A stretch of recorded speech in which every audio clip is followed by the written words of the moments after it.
والصلاة والسلام على سيد المرسلين شفيع المذنبين إمام المتقين رسول رب العالمين وعلى آله وصحبه أجمعين فإن خير الكلام كلام الله وخير الهدي هدي محمد صلى الله عليه وسلم وشر الأمور محدثاتها وكل محدثة بدعة بسم الله عليك توكلنا وإليك أنبنا وإليك المصير حسبنا الله ونعم الوكيل نعم المولى ونعم النصير ولا حول ولا قوة إلا بالله العلي العظيم رب اشرح لي صدري ويسر لي أمري واحلل عقدة من لساني يفقه قولي بحق لقد جاءكم رسول من أنفسكم عزيز عليه ما عنتم حريص عليكم بالمؤمنين رؤوف رحيم فإن تولوا فقل حسبي الله لا إله إلا هو عليه توكلت وهو رب العرش العظيم وبحق إن الله وملائكته يصلون على النبي يا أيها الذين آمنوا صلوا عليه وسلموا تسليما صلى الله عليه وعلى آله وصحبه وسلم تسليما سبحان ربك رب العزة عما يصفون وسلام على المرسلين والحمد لله رب العالمين ബഹുമാനപ്പെട്ട അധ്യക്ഷരെ, പണ്ഡിതരെ, സഹപ്രവർത്തകരെ, വിദ്യാർത്ഥികളെ, സഹോദരങ്ങളെ, അള്ളാഹു ഇതൊരു സാലിഹായ അമലായി നമ്മിൽ നിന്ന് സ്വീകരിക്കട്ടെ. വന്യരായ ശൈഖുനാക്ക് അള്ളാഹു തആല പ്രത്യേക മഗ്ഫിറത്തും പ്രത്യേക പദവിയും അള്ളാഹു ബർസഖിയായ ലോകത്ത് തുറന്നു കൊടുക്കട്ടെ. അവരുടെ ആബാ അജ്ദാദ് എല്ലാവർക്കും അള്ളാഹു തആല റഹ്മത്തിൻ്റെ വാതിലുകൾ തുറന്നു കൊടുക്കട്ടെ. അവരുടെ എല്ലാ ജുഹുദും അള്ളാഹു തആല സ്വീകരിക്കട്ടെ. അവരോടുകൂടെ ഫിർദൗസിൽ പ്രവേശിക്കാനുള്ള തൗഫീഖും അള്ളാഹു നമുക്ക് നൽകട്ടെ. ഞാൻ വലിയ ഒരു പ്രഭാഷണം നടത്താൻ വേണ്ടി വന്നതല്ല, ഇതിൻ്റെ ഒരു തബറുക്ക് എന്ന നിലക്ക് വന്നതാണ്. ഒരു വയസ്സായ മനുഷ്യൻ്റെ മരണം എന്നത് എപ്പോഴും മനസ്സിൽ ഒരു നീറ്റലുണ്ടാക്കുന്ന ഒരു കാര്യമാണ്. ചെറുപ്പക്കാരെക്കാൾ കൂടുതൽ മരണത്തിൽ ഞാൻ ഏറ്റവും കൂടുതൽ ഭയപ്പെടാറുള്ളത് ഒരു വയസ്സായ ആളുടെ മരണമാണ്. അതോടുകൂടി ആ ആൾ ഒരു പണ്ഡിതനാകുമ്പോൾ ഉണ്ടാകുന്നത് വളരെ വലുതാണ്. അതോടുകൂടെ ആ വ്യക്തി ഒരുപാട് സമൂഹത്തിന് വിജ്ഞാനത്തിൻ്റെ തൻ്റെ ജീവിതയാത്രയിലെ വിജ്ഞാനത്തിൻ്റെ മഹാപ്രതിബദ്ധം കൊണ്ട് ഒരു സമൂഹത്തെ ഔന്നത്യത്തിലേക്ക് ഉയർത്തിയ വ്യക്തി കൂടിയാകുമ്പോൾ ആ വലിയ മനുഷ്യൻ്റെ മരണം അതിനേക്കാൾ വിലപ്പെട്ടതാണ്. എല്ലാം കൂടിയ ഒരു മരണമാണ് ബഹുമാനപ്പെട്ട മഹാനായ വന്യരായ ചെറുശ്ശേരി ഉസ്താദ് നവറല്ലാഹു മർഖദ, അള്ളാഹു അദ്ദേഹത്തിന് മഗ്ഫിറത്തും റഹ്മത്തും നൽകട്ടെ. ഞാൻ ബഹുമാനപ്പെട്ട വന്യരായ ഉസ്താദിനെ ആയുസ് മുഴുവനും കണ്ട് അദ്ദേഹത്തിൽ നിന്ന് എമ്പാടും വിജ്ഞാനങ്ങൾ കിട്ടി. ആ വലിയ മനുഷ്യൻ്റെ ഗതിയും വിഗതിയും നിശ്വാസവും ആ മനുഷ്യൻ്റെ താല്പര്യങ്ങളും എല്ലാം അറിഞ്ഞിട്ടുള്ള നിങ്ങളുടെ മുന്നിൽ മഹാനായ ചെറുശ്ശേരി ഉസ്താദിൻ്റെ ജീവിതത്തെ കെട്ടഴിക്കുക എന്നതല്ല എൻ്റെ ഉദ്ദേശം. ബഹുമാനപ്പെട്ട ചെറുശ്ശേരി ഉസ്താദ് 1937 ജനിച്ചു. കഴിഞ്ഞ വർഷം 2016 വഫാത്തായി.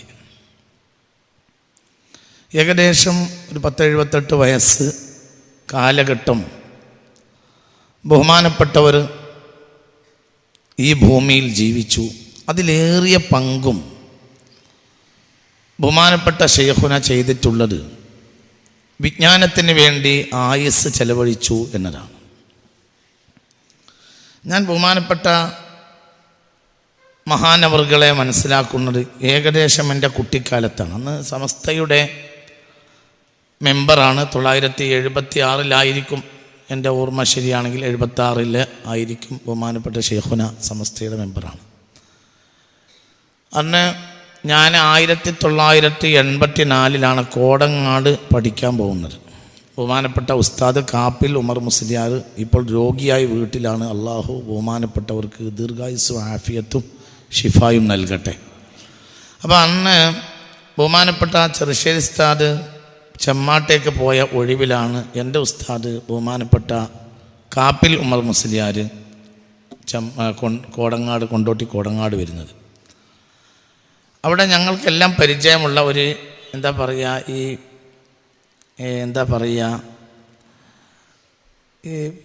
കുട്ടികൾക്ക് ചിലവ് പുര ഏൽപ്പിക്കുന്ന, അടുക്കളയിലെ കിച്ചണിലെ കാര്യം, മെസ്സിലെ കാര്യങ്ങളൊക്കെ ശ്രദ്ധിക്കുന്ന, ക്യാൻറ്റീനിലെ കാര്യങ്ങൾ ശ്രദ്ധിക്കുന്ന ഒരാളുണ്ടായിരുന്നു. ഇടക്കാലത്ത് അദ്ദേഹം പാമ്പ് കടിയേറ്റ് മരിച്ചുപോയി. അദ്ദേഹത്തിൻ്റെ പേര് എനിക്ക് അങ്ങനെ കൃത്യമായി ഓർമ്മ വരുന്നില്ല. അതൊക്കെ 1984 കഥയാണ്. അപ്പോൾ ഈ ഒരു നല്ല മനുഷ്യൻ, അദ്ദേഹം ഇങ്ങനെ കുപ്പായിടാതെ എപ്പോഴും പള്ളിയിലൂടെ അങ്ങനെ ഓടി നടക്കും. നമ്മുടെ ഒരു സഹചാരിയാണ്, എപ്പോഴും കൂടെ ഉണ്ടാവും. അന്നേ കുറച്ച് ഒച്ചയിട്ട് ഓതി പഠിക്കുന്ന ഒരാളാണ് കൂട്ടത്തിലായതുകൊണ്ട് എന്നോടൊരു പ്രത്യേകമായ താല്പര്യവും അങ്ങനെ പഴയ കഥയൊക്കെ പറഞ്ഞ് അങ്ങനെ ഇരിക്കും. അപ്പോൾ ഈ അൽഫിയൊക്കെ ഓതുമ്പോൾ ഫമയുഷാബിഹ് അബഹു ഫമലം എന്ന് പറഞ്ഞാൽ അതിന് അദ്ദേഹം പറയുക അത് ചെറുശ്ശേരിയും ചെറുശ്ശേരിയുടെ മോനുമാണ് എന്നാണ്. അതായത് ചെറുശ്ശേരി എന്ന് അദ്ദേഹം പറയുന്നത് ബഹുമാനപ്പെട്ട വന്യരായ ചെറുശ്ശേരി ഉസ്താദിൻ്റെയും പാപ്പയാണ്. ചെറുശ്ശേരി അഹമ്മദ് മുസ്ലിയാർ നല്ല അല്ല മുഹമ്മദ് മുസ്ലിയാർ. ഉമയ്യുഷാബിഹ് അബഹു ഫലാ ആബ വബിനൻ മിസ്ല മർവാന വബിനിഹി എന്നതിന് അദ്ദേഹം പറയും ഫലാ ആബ വബിനൻ മിസ്ല ചെറുശ്ശേരി വബിനിഹി എന്ന്. ഇങ്ങനെ അതായത് അത്രയും വലിയ ഈ തുല്യതയുള്ള വാപ്പയും മോനുമാണ് എന്നതിന് ഈ ഉദാഹരണങ്ങൾ ഇങ്ങനെ പറഞ്ഞു തരുമായിരുന്നു അദ്ദേഹം. അന്ന് നമ്മളെ കുട്ടിക്കാലത്തെ ആ കുട്ടിപ്രായത്തിൽ അത്രയൊന്നും അത് മനസ്സിലാവില്ല.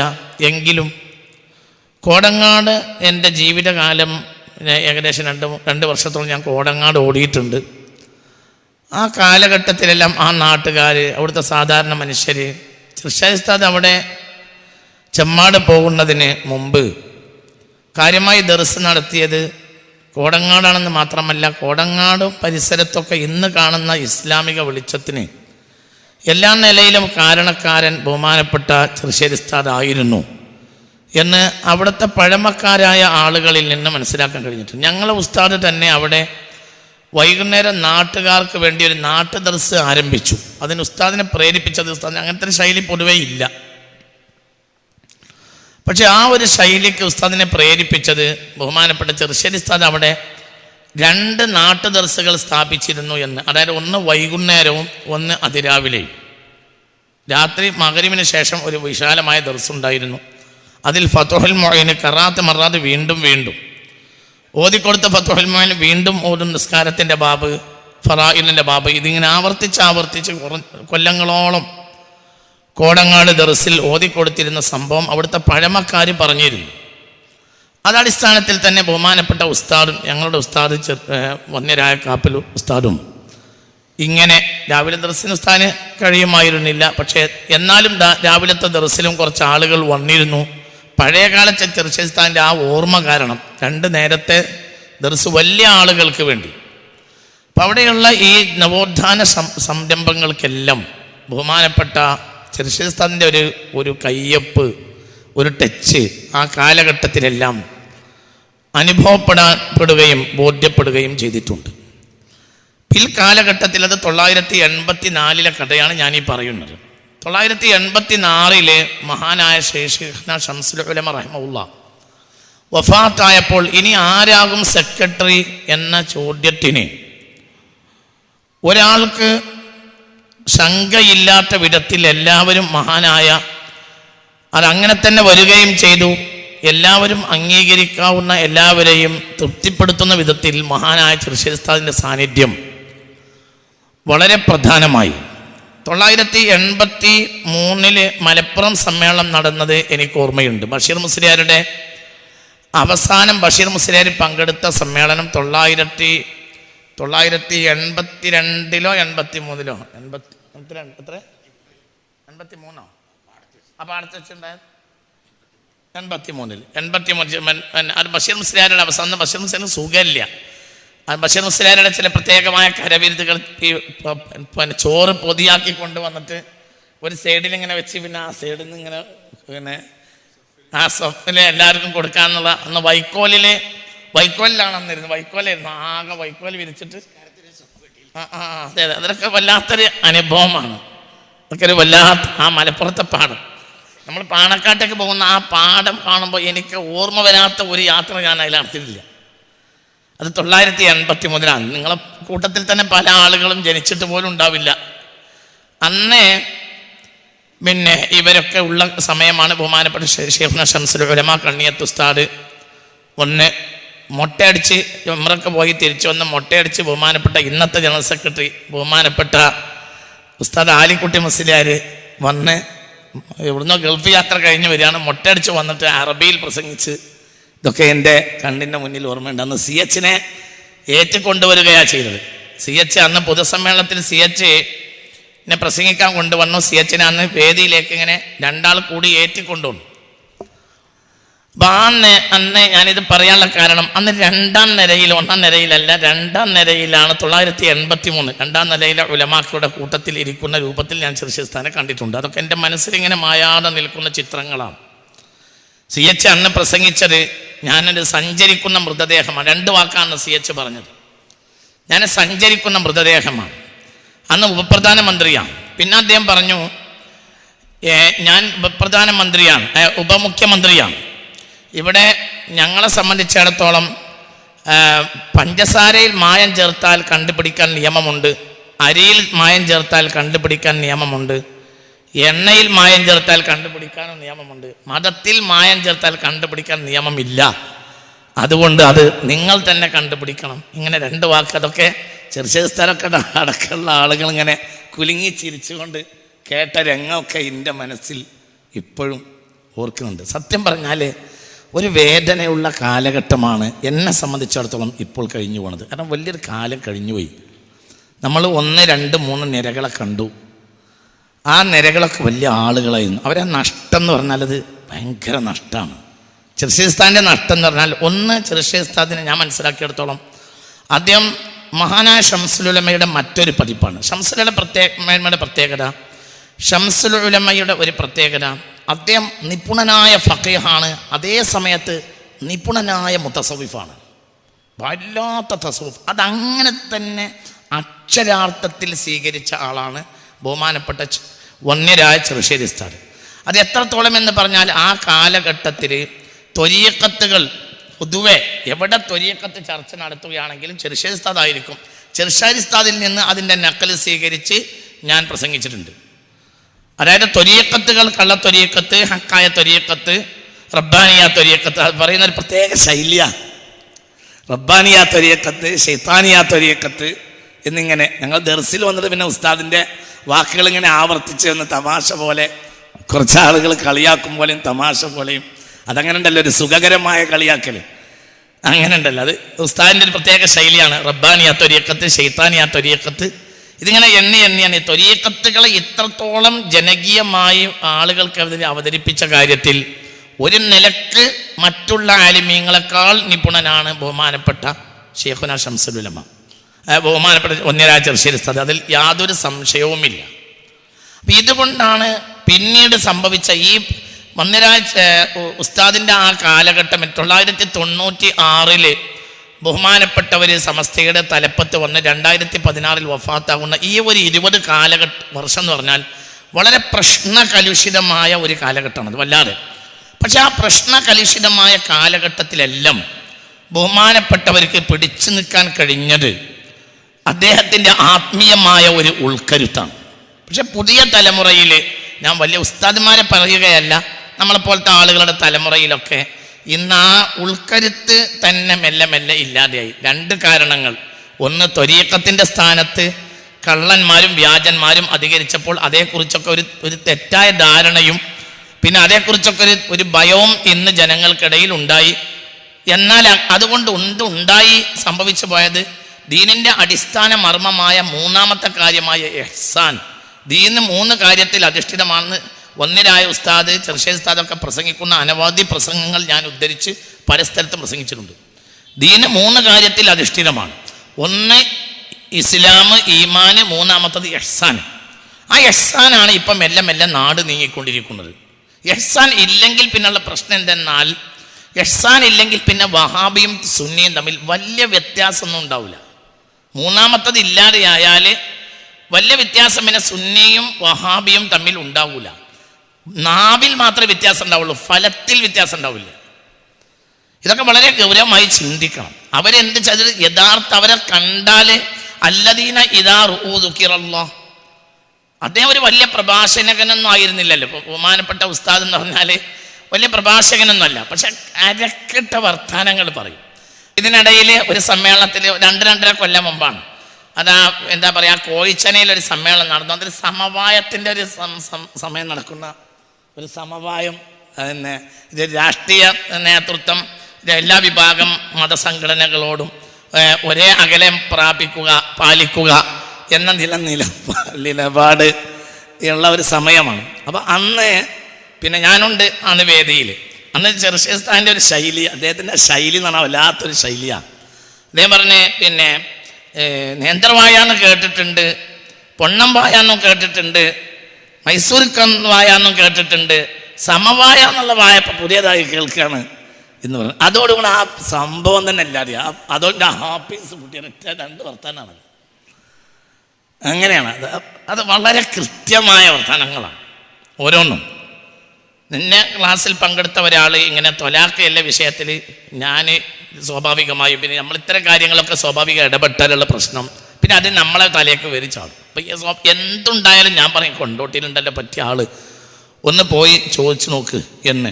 അവരൊരാളെ തൊലാഖയല്ലേ, അപ്പോൾ തൊലാഖ് എല്ലിയത് ഞാൻ എന്നോട് വന്ന് പറഞ്ഞപ്പോൾ ചെറുശ്ശേസ്ഥാനം പോയി കണ്ടാളിന്നാണ്. അങ്ങനെ ഒരു 3-4 ആളുകൾ ചെറുശ്ശേസ്ഥാനം വന്ന് കണ്ട് ഒരുത്തൻ ദേഷ്യത്തിലാണ് തൊലാഖ് എല്ലി.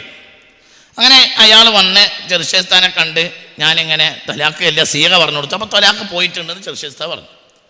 അപ്പം ഇവൻ തിരിച്ച് ചെറുശ്ശേസ്ഥാനോട് ചോദിച്ചത്ര. പിന്നീട് ഇവർ വന്നിട്ട് ചിരിച്ചിട്ട് മണ്ണ് കപ്പി ചിരിച്ചുകൊണ്ട് പറയുക, ഇവർ തിരിച്ച് പറഞ്ഞു തരാം ഉസ്താദെ അവനങ്ങനെ പിന്നെ ഒന്നും വിചാരിച്ചിട്ടില്ല, അത് ആ ദേശത്തിലാണ് തൊലാഖ് ചെല്ലിപ്പോയതാണ്. അപ്പോൾ ദേശത്തിൽ ചെല്ലിയതാണല്ലേ, ആരാണടാ പിടിച്ച് ഉമ്മക്കൂട്ടി അടുക്കാലം വരെ തൊലാഖ് എല്ലിയതെന്ന് ചോദിച്ചു. ഇതൊക്കെ നല്ല നല്ല കുറിക്കുള്ള വർത്തമാനങ്ങളാണ്. അത് അദ്ദേഹത്തിൻ്റെ ഒരു പ്രത്യേകതയാണ്. ഉപമകൾ പറയും, ചില ഉപമകളൊക്കെ വളരെ കൃത്യമായിരിക്കും. ഒരു പച്ചയായ മനുഷ്യൻ വളർച്ച കിട്ടില്ല. ഞാൻ ഒരുപാട് സ്ഥലങ്ങളിൽ വന്നേരാ ചെറുശ്ശേസ്ഥാനോട് കൂടെ യാത്ര ചെയ്തിട്ടുണ്ട്. മംഗലാപുരത്ത്, കാസർഗോഡ്, തിരിച്ചുള്ള യാത്രകളിൽ രാത്രി ട്രെയിനിൽ കൂടെ പോന്നിട്ടുണ്ട്. ആ യാത്രകളൊക്കെ ഒരു വല്ലാത്ത യാത്രയാണ്. അതായത് യാത്രയിലൊക്കെ ഉസ്താദിൻ്റെ ചില പ്രത്യേകമായ നേരം ട്രെയിനിൽ കമ്പാർട്ട്മെൻറ്റിൽ ഇങ്ങനെ മുകളിൽ തട്ടിൽ ആളുകൾ കിടക്കുന്നുണ്ട്. ഇങ്ങനെ കൂനി ഇരുന്നിട്ട് രാത്രി കൂനി ഇരുന്നിട്ട് തഹജ്ജുദ് നിസ്കരിക്കുക. അങ്ങനെ അങ്ങനെ കൂനി ഇരുന്നിട്ട്, കാരണം നടു നിവർത്താൻ വയ്യ, യാത്ര ചെയ്യാം. അപ്പോൾ എന്നോ കുട്ടിക്കാലത്ത് തുടങ്ങിയ അമലാണ് അത്. ആ യാത്രയിൽ പോലും മുടക്കാറില്ല. നിങ്ങൾ ചിന്തിക്കണം. ഞാൻ നീട്ടി സംസാരിക്കുന്നില്ല. ബഹുമാനപ്പെട്ട വന്യരാജ് ചെറുശ്ശേരിസ്ഥാൻ എന്ന് പറഞ്ഞാൽ ഈ ഒരു നന്മയുടെ ഒരു വല്ലാത്ത ഒരു അവസാനത്തെ കണ്ണിയായിരുന്നു. ഇനി ആളുകളില്ല എന്നൊന്നല്ല ഞാൻ ഈ പറഞ്ഞതിൻ്റെ അർത്ഥം, പക്ഷേ അത്ര വരില്ല. നമ്മളെ ചരിത്രത്തിൽ അത്രത്തോളം കാലത്തെ പരിചയമുള്ള ആളുകളാണ് മണ്ണിട്ട് പോയാൽ പുതിയ തലമുറയിലേക്ക് വിജ്ഞാനമൊക്കെ ഉണ്ടാവുന്നു. പക്ഷെ വിജ്ഞാനത്തിനേക്കാൾ വലിയ പ്രശ്നം എന്തെന്നാൽ സമൂഹത്തിനോടുള്ള താതാത്മ്യത, പിന്നെ പച്ചയായ മനുഷ്യ ജീവിതം. ഇന്നത്തെ സൊസൈറ്റിയിൽ പച്ചയായ മനുഷ്യ ജീവിതം തന്നെ ഇല്ല. അതായത് ഒരു യഥാർത്ഥ മനുഷ്യ ജീവിതം. മുത്ത് മുഹമ്മദ് മുസ്തഫ സല്ലല്ലാഹു അലൈഹി വസല്ലം, ഇവിടെ ചില മൗല മുസ്ലിയാന്മാർ, ചില നമ്മളെ എതിർ പാർട്ടിക്കാരായ മുസ്ലിംമാർ, ആ കൊണ്ടോട്ടിയങ്ങാടി കൂടെ മീനും വാങ്ങി നടക്കുന്ന ആളല്ലേ നിങ്ങളുടെ സെക്രട്ടറി എന്ന് നേരത്തെ കാലത്ത് ചോദിക്കുമ്പോൾ നമുക്കതിന് മറുപടി കിട്ടിയിരുന്നില്ല. പക്ഷെ പിന്നീട് നമ്മൾ പഠിക്കുമ്പോൾ നമ്മൾ മനസ്സിലാക്കുകയാണ് അതാണ് യഥാർത്ഥ പണ്ഡിതൻ. അതാണ് യഥാർത്ഥ പണ്ഡിതൻ്റെ ഉത്തരവാദിത്വം. മുത്ത് മുഹമ്മദ് മുസ്തഫ സല്ലല്ലാഹു അലൈഹി വസല്ലം തങ്ങൾ അങ്ങാടിയിൽ നിന്ന് സാധനം വാങ്ങിയിട്ട് അപ്പോൾ ബിലാൽ റളിയല്ലാഹു അൻഹു പറഞ്ഞു, ഫബാദർതു ഇലൈഹി, ഞാൻ നബിയിലേക്ക് ധൃതിപ്പെട്ട് ചെന്നു. നബി അത് എനിക്ക് തന്നാളെന്ന് പറഞ്ഞ് ഞാൻ ധൃതിപ്പെട്ട് ചെന്നു. ഫദഫഅനി ബിലുതുഫിൻ, ഞാനങ്ങനെ പിടിക്കാൻ ചെന്നപ്പോൾ മെല്ലെ എൻ്റെ കൈ ഇങ്ങനെ തടഞ്ഞ്. പിന്നെ ഞങ്ങളിങ്ങനെ നടന്നു. അപ്പോൾ അവസാനം എന്നോട് പറഞ്ഞു, ബിലാലെ സാഹിബു ഷൈഇ അഹഖു അൻ യഹ്മിലഹു, ഒരു വസ്തുവിൻ്റെ ഉടമക്കാരനാണ് ആ വസ്തു വഹിക്കേണ്ടത്? ഇത് തന്നെ. അത് നമ്മൾ മാത്രമല്ല, ഇവിടുത്തെ ദേശീയ പത്രങ്ങൾ പോലും അങ്ങാടിയിൽ മീനിന് വില ചോദിച്ച് നിൽക്കുന്ന ആ മനുഷ്യൻ്റെ ചിത്രം അങ്ങനെ തന്നെ രേഖപ്പെടുത്തി. നമ്മൾ മാത്രമല്ല, നമ്മുടെ പത്രങ്ങൾ മാത്രമല്ല അത് ചെയ്തത്. അപ്പോൾ പച്ചയായ മനുഷ്യ ജീവിതം വളച്ചുകെട്ടില്ല, ഒരു പച്ചയായ മനുഷ്യത്വം എല്ലാ കാര്യങ്ങളിലും കൃത്യമായി തേങ്ങടിയിലൊക്കെ പോയി തേങ്ങടിയിച്ച് ആ തേങ്ങയൊക്കെ കണക്ക് കൂട്ടി ഓരോന്നും തൻ്റെ കൃഷി, തൻ്റെ മറ്റു കാര്യങ്ങൾ, കുടുംബത്തിലെ കാര്യങ്ങൾ ഓരോന്നിനും ഒരു കൃത്യതയുള്ള ഒരു തികഞ്ഞ കർഷകൻ, അതേ സമയത്ത് എല്ലാ കാര്യത്തിലും സൂക്ഷ്മശാലിയായ ഒരു പണ്ഡിതൻ, ഒരു ഫഖീഹ്, എല്ലാം നിറഞ്ഞ ആയിരുന്നു ബഹുമാനപ്പെട്ട ചെറുശ്ശേരി ഉസ്താദ്. ഞാൻ നീട്ടി പറയുന്നില്ല. ഇങ്ങനെയുള്ള ആളുകളുടെ നഷ്ടം ഒരു കാലഘട്ടം തന്നെ നമുക്ക് അങ്ങനെ മെല്ലെ നഷ്ടപ്പെട്ടു പോവുകയാണ്.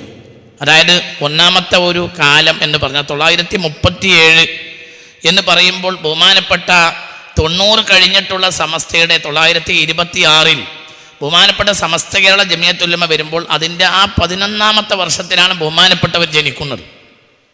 പിന്നെ അതിൻ്റെ കൂടെ ബഹുമാനപ്പെട്ടവർക്ക് യാത്ര ചെയ്യാൻ കഴിഞ്ഞു. അതിൻ്റെ ത്യാഗത്തിൻ്റെ കാലഘട്ടം മുഴുവനും ബഹുമാനപ്പെട്ടവർ കൂടെ ഉണ്ടായി. പിന്നെ അനവധി പണ്ഡിതന്മാരെയും അവരുടെ രീതികളും നേരിട്ട് കണ്ടും അറിഞ്ഞും മനസ്സിലാക്കി. പിന്നെ എല്ലാവരോടും ഉള്ള ബന്ധം, പള്ളിയിൽ രണ്ടാളും കണ്ണിയത്ത് ഉസ്താദും രണ്ടാളും കൂടെ കയറി ചെന്നു. ചെറുശ്ശേരി ഉസ്താദും കണ്ണിയത്ത് ഉസ്താദും കൂടെ പള്ളിയിൽ കയറി. ചെറുശ്ശേരി ഉസ്താദ് എന്ത് ചെയ്ത് എന്നെ കണ്ണിയത്ത് ഉസ്താദ് ഉളു ചെയ്യാൻ കുറച്ച് നേരം എടുത്തു. ചെറുശ്ശേരി ഉസ്താദ് ഉളു ചെയ്ത് കയറി തഹിയ്യത്ത് നിസ്കരിച്ച് പിന്നെ ഒന്ന് ആ പായയിൽ ലേശം ഒന്ന് കിടന്ന്, അപ്പോൾ അത് കഴിഞ്ഞിട്ടാണ് കണ്ണിയത്ത് ഉസ്താദിൻ്റെ പിന്നെ തഹിയ്യത്ത് നിസ്കാരം കഴിഞ്ഞ് നോക്കുമ്പോൾ ചെറുശ്ശേരി ഉസ്താദ് പായയിൽ കിടക്കുക. അപ്പം പറഞ്ഞേ, മുസ്ലിയാരെ, ഇത് നിസ്കരിക്കാനും എത്തിക്കാപ്പിരിക്കാനും വേണ്ടി ഉണ്ടാക്കിയ പായാണ്, ആ പായയിൽ കിടക്കാൻ പറ്റുമോ എന്ന് വെച്ച്. ഇത് കിടക്കാൻ വേണ്ടി ഉണ്ടാക്കിയതല്ല എന്നുള്ളത്. അപ്പോൾ പിന്നെ ഉടനെ പെട്ടെന്ന് മറുപടി, ഇത് നിസ്കരിക്കാനും എത്തിക്കാപ്പിരിക്കാനും വേണ്ടി ഉണ്ടാക്കിയതാണല്ലോ, എത്തിക്കാപ്പിൻ്റെ നിയത്ത് വെച്ച് കിടന്നൂടെയെന്ന് വെച്ച്. ആരോടാ ചോദിക്കണമെന്നറിയോ? ആരോടാ ചോദിക്കുന്നത്? ബഹുമാനപ്പെട്ട കണ്ണിയത്ത് അഹമ്മദ് മുസ്ലിയാരോട്. അപ്പം ഈ ഒരു ബന്ധവും ഈ ഒരു സൗഹൃദവും ഈ ഒരു താദാത്മ്യതയും ഇത് നിറഞ്ഞു നിന്ന ആളുകൾ നഷ്ടപ്പെട്ടു പോകുമ്പോൾ ഇനിയിപ്പോൾ കടലാസുകളിൽ നിന്ന് വന്ന പുതിയ തലമുറക്ക് അത് മനസ്സിലാക്കാൻ കഴിയില്ല. ഒന്നവരുടെ ഉജ്ജ്വലമായ ത്യാഗം, പുതിയ തലമുറക്ക് ത്യാഗമില്ല. അതിൽ കുറ്റമായിട്ട് ഞാൻ പറയല്ല, നല്ല വിദ്യാഭ്യാസങ്ങളൊക്കെ നമ്മുടെ സമൂഹത്തിലുണ്ട്. പക്ഷെ ത്യാഗമില്ലാത്തത് കൊണ്ട് ഒരു പ്രതിഭ വരാൻ ഉള്ള സാഹചര്യത്തിൽ വളരെ പ്രയാസമാണെന്നാണ് എൻ്റെ വീക്ഷണം. അതൊരു കുറ്റം പറയാണെന്ന് ധരിക്കരുത്. പുതിയ തലമുറയിൽ പ്രതിഭ ഉണ്ടാവാനുള്ള സാധ്യതയില്ല. അതിനുള്ള വലിയ പ്രശ്നം എന്താണെന്ന് വെച്ചാൽ, ഈ പ്രതിഭത്വം എന്നത് പ്രതിഭകളിൽ ശക്തമായി രൂഢമൂലമായി കിടക്കും. പക്ഷേ അതിന് ഊതിക്കാച്ചി എടുക്കുന്ന സാഹചര്യങ്ങൾ ഉണ്ടായാൽ മാത്രമേ പ്രതിഭയായി പുറത്തു വരുള്ളൂ. ബഹുമാനപ്പെട്ട നാട്ടിക മൂസ മുസ്ലിയാർ എന്നൊരു വലിയ താർക്കികൻ വരാനുള്ള കാരണം, നാട്ടിക മൂസ മുസ്ലിയാരുടെ ഒരു കാലം എന്ന് പറഞ്ഞാൽ ബഹുമാനപ്പെട്ട ഇ.കെ. ഹസൻ മുസ്ലിയാർ, ബഹുമാനപ്പെട്ട ബഷീർ മുസ്ലിയാർ, ഇവരൊക്കെ ചർവണം നടത്തി ഗണ്ണന പ്രസംഗം നടത്തിയിരുന്ന ഒരു കാലം ഇവിടെ കഴിഞ്ഞു പോയിട്ടുണ്ട്. എടവണ്ണ അലവി മുസ്ലിയാരെ പോലെയുള്ള ആളുകളോട്, രണ്ടത്താണി സെയ്ദ് മൗലവിയോട്, എൻ്റെയൊക്കെ കുട്ടിക്കാലത്ത് ബഹുമാനപ്പെട്ട വാണിമായ അബ്ദുറഹ്മാൻ മുസ്ലിയാർ, ഇ.കെ. ഹസൻ മുസ്ലിയാർ, ഇവരൊക്കെ ആ കൂട്ടത്തിലെ ബഷീർ മുസ്ലിയാർ, ആ കൂട്ടത്തിലെ ഒരു ചെറുപ്പക്കാരനായ കുട്ടിയായിരുന്നു ബഹുമാനപ്പെട്ട മഹാനായ നാട്ടിക മൂസ മുസ്ലിയാർ. അപ്പം ചർവണം ചെയ്ത് പഠിക്കണം, ഇന്നത്തെ രൂപത്തിലല്ല. തലനാരിഴ കയറിയിട്ട് സംസാരിക്കണം. അതുകൊണ്ട് ഒരു ത്യാഗത്തിൻ്റെ തീച്ചൂളയിൽ വെച്ച് പഠിച്ചത് കൊണ്ട് ഒരു ഉന്നതനായ താർക്കികനെ പിൽക്കാലഘട്ടത്തിൽ ഇവരൊക്കെ നഷ്ടപ്പെട്ടപ്പോഴും നമുക്ക് ലഭിച്ചു. പിന്നീട് താർക്കികന്മാരൊന്നൊക്കെ വന്നു എങ്കിൽ പോലും ഇന്നത്തെ സൊസൈറ്റിക്ക് അവരൊക്കെ ഒരു നിലക്ക് പരിഹാരമാണെങ്കിൽ പോലും അത് നാട്ടിക മൂസ മുസ്ലിയാരെ പോലെ ആയില്ല. എന്തുകൊണ്ട്? ത്യാഗത്തിൻ്റെ ഉന്നതമായൊരു തീച്ചൂള അവർക്കൊന്നും കിട്ടിയില്ല. പിന്നെ അതേപോലെ തന്നെ ഒരു ഫഖീഹ് പെട്ടെന്ന് രൂപപ്പെട്ടു വരില്ല. ഒരു ഫഖീഹ് രൂപപ്പെട്ട് വരണമെങ്കിൽ ഫിഖ്ഹിൽ ബോധമുള്ള ഒരു ജനത ഉണ്ടാവണം. എന്നിട്ട് ആ ജനതക്ക് ഫിഖ്ഹിൽ ശുഷ്കാന്തി ഉണ്ടാവണം. എന്നിട്ട് ഫഖീഹിനോട് അന്വേഷിക്കണം.